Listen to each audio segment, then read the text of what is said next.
I've moved up here into probably the most kid-friendly button-pushing layout in the whole building. It's really excited, and right now we have George running the controls. How you doing today, George? Keeping going. Keeping going, that's the best way. What they have done here is they've made a couple little cities and towns, and then if you look along the side of the module, you're going to find buttons. And very cleverly, there's a little script there that tells you what each button will do. You're able to do a fire truck, you're able to make the factory workers work, wash cars. McDonald's. What's that? McDonald's over there. That's right, we got McDonald's, and behind us we have Mel's Diner. Yep. And the bus stop and another car wash. This is absolutely kid-friendly. We keep the trains running to keep the kids excited. I don't know which is more for them, to see the buttons being pushed or the trains running. It's a half each. Yeah. And it's exciting because this is really a kid-friendly layout.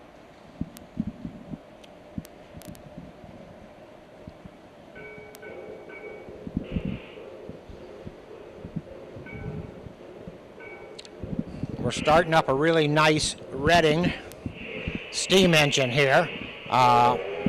All the sounds and everything are just beautiful the way it goes. And if you look behind it as it's passing, you'll see that there's some authentic Lehigh Valley passenger cars. They just left the station, and if I push a button over here, I can light up the entire station, just like that. So it really works out fine. If I move on down, you can see in the background a movie theater and bank, and I can push that, and it's telling us what's going on at the movie theater. Coming in front of us now is a couple diesels marked Lehigh Valley.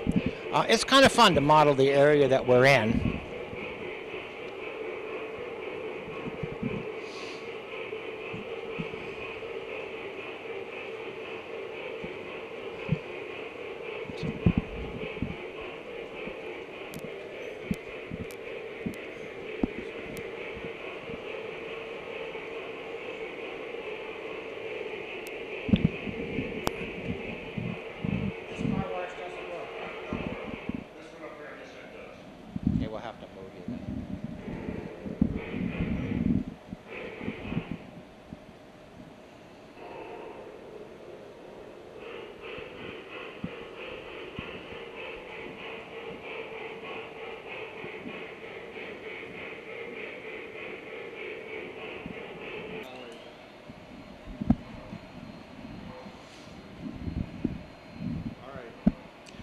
You have a dirty car? Well, that's no problem at all. You can wash your car right here by pushing this button. And we see a nice little red car moving in there to the car wash. This is made by MTH. A lot of people enjoy it. A lot of neat things that can be done on it. In the foreground here, we have a boxcar with Jack's glass on it. We're very thankful for Jack and his company for building this layout and maintaining it for us. An excellent glass place to go if you need anything repaired. One of the most favored trains around is what's coming around the thing now, the Freedom Express and the American Freedom Train. Actually, the real one's sitting in Baltimore being restored or cleaned up, but here's a nice little replica made of it. And while you watch the train go around, you can actually see the guy in the background painting Conrail on the boxcar in the back. So many things for kids to get involved with, so many things for them to do. In the center of this module is Mel's Diner, and that's an awful lot of fun. We got girls on roller skates, everything happening here. It's just a lot of fun to watch it and see what's going on. Sometimes the noise of the train gets a little much for it, but it's not bad at all. We got a car coming around to the drive-in spot.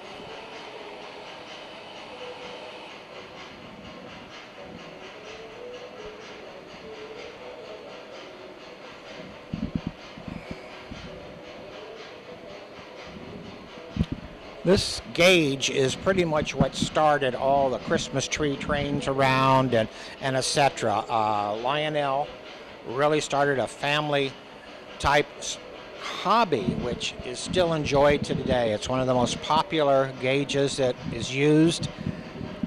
Kids love it. It's easy for young kids to operate. And as you notice, a lot of us old kids, we like to operate it too.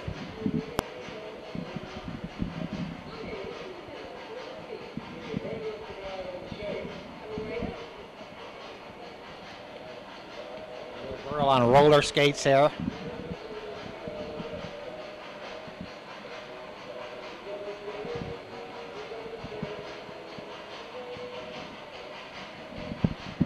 If you're starting out wanting a layout or something, and you want something that your younger kids can enjoy, O-scale is definitely the area to go in. They can operate it. The trains have a beautiful feel to them. And there's inexpensive ones as opposed to some of the more expensive ones if you go for sound, lights, and all the action. There are quite a few starter kits that are reasonable. Something a kid really loves to play with because he can take control of it. He can decide how fast the train goes or when the horn and the whistle go.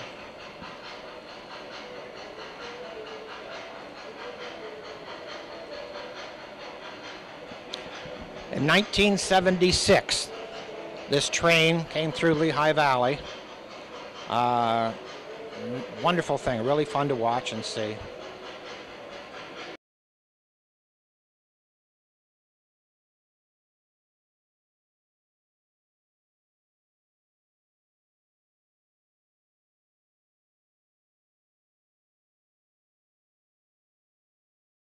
Every good layout should be prepared for a fire, and Jack and his people have prepared us too. Here's a really neat accessory. It's a firehouse.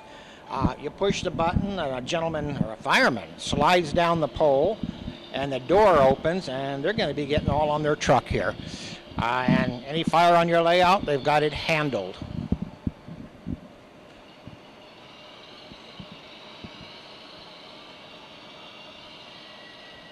All these neat little things. I've seen layouts with burning houses on them. How can you miss not having this? You also have a couple other diners and a McDonald's a little bit further down. And yes, these can all be operated by little fingers.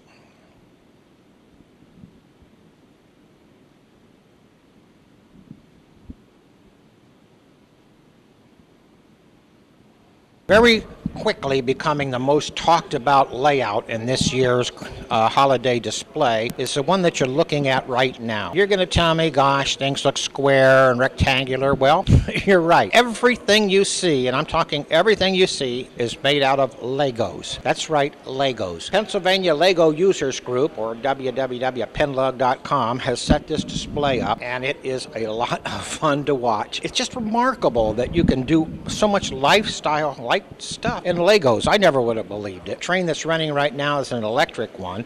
However, they do have battery-operated Lego trains that you can build. They've made a snow scene down here on this end. You've got people ice skating, ice castle, Christmas tree sales, right in the spirit. Downtown, we have a trolley that goes through, and of course, they have a fire department too. It's really a nice operation, and like I say, it is all Legos. Everything you see in here is Legos. Okay, Art, what we're looking at right now is a visitor interactive layout. The kids really enjoy it. Got to slow their fingers down on the button sometimes. On the upper loop, what we have running around is a typical train that would been on a small railroad. It usually pulls a couple freight cars or coal loads in this case, and following it is a little passenger and mail type of car. On the smaller lines, that's all they could really do. We have a lot of buttons over here that they can do. One of the most fun is this one here. It says mine. If you flip the arm switch up and arm it, the lights turn green, and then pushing it down, you can blow up my mine. And it does blow up the mine. Below the bear is a Pacific. It's a very common passenger train used in the early Pennsylvania railroads, and you're able to ring a bell or blow a whistle. And they really like that. Behind it is just a standard station that would have been on a short line with the passenger terminal on one side and the freight terminal on the other. We have a mine head over in the back, and you can actually raise and lower the cart, which would bring the ore cars up out of the mine. We all have some hillbillies, or I would probably want to call them hobos. Thank you very much. Thank you very much. And then they'll play some typical music. The hobos always gathered in like a jungle, they called it, and each one had a talent. This particular group here like to sing together. Now, if you look in the center of the layout, you're going to see a little model Ford. And this is Jethro. Jethro drove right off the bridge here. He's known to do that. In the early time, a lot of hunters went out and had to actually shoot their game to eat. And this little yellow button will help you understand Elmer's problems. Very, very quiet. I'm hunting rabbits. Oh, yeah? That's what he thinks. Hey, there's something awfully screwy going on around here. It'll take him all day to figure this one out.